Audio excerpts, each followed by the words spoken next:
Back on May 8th, 1949, the Charles Lawton on our stage did his first Bible reading. And it so swept the country that he and Paul Gregory engaged it and arranged it for a concert tour. And now, just recently, there's been another expert in the Bible who's captured the country.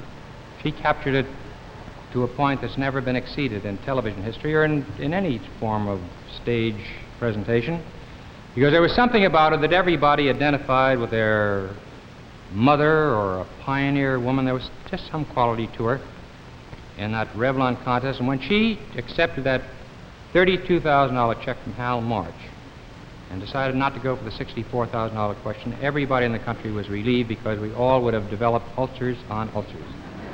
So here is this Bible reading grandmother, Mrs. Catherine Kreitzer. Now let's go to the...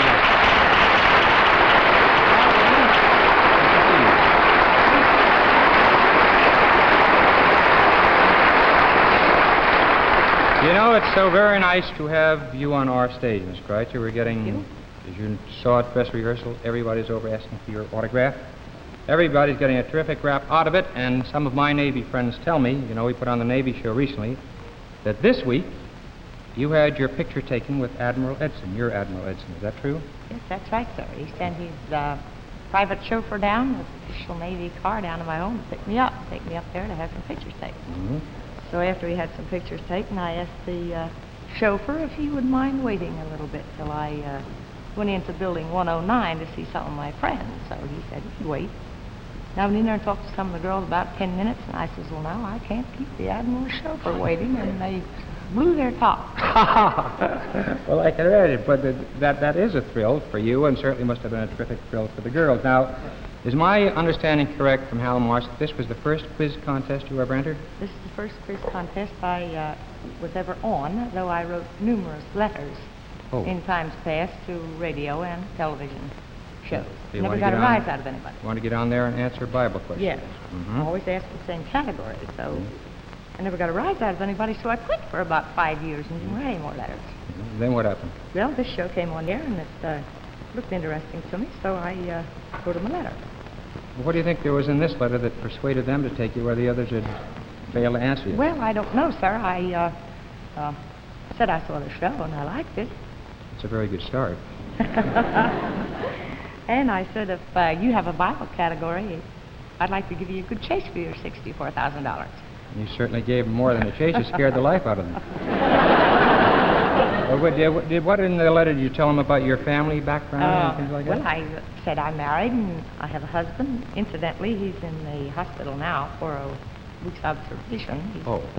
And I have 6 sons, I told them, 5 of them being in the service, various branches, the Army, the Navy, the Air Force, the Marines, Merchant Marines, and that I also work for the government. The Navy Supply Depot. Naval Supply Depot at Mechanicsburg, and said, sincerely yours, and signed my name. And then they answered it, and you got on the show. But you know, I think that the thing that fractured everybody in show business is the fact that you, as a TV amateur, were so completely poised and absolutely lacking in nerves. You were Mr. Sullivan. What? If I don't stand still, I'm going to fall down. There really is a nervous tension to it. Yes, there is, sir. Now, you know, all the way through that contest, the thing that struck me, and probably naturally the rest of the people of the country, is that only once on the last show did you actually do a quotation from the Bible. And that was about moderation. I was wondering, is that because it was your favorite passage, or the one that can... It's one of my favorite passages, sir, and I would like to begin reading there. Fine. In the epistle to the Philippians, beginning with the 5th verse. Let your moderation be known unto all men. The Lord is at hand. Be careful for nothing, but in everything by prayer and supplication, with thanksgiving, let your requests be made known unto God. And the peace of God, which passeth all understanding, shall keep your hearts and minds through Christ Jesus. Finally, brethren, whatsoever things are true, whatsoever things are honest, whatsoever things are just, whatsoever things are pure, whatsoever things are lovely, whatsoever things are of good report, if there be any virtue, if there be any praise, think on these things.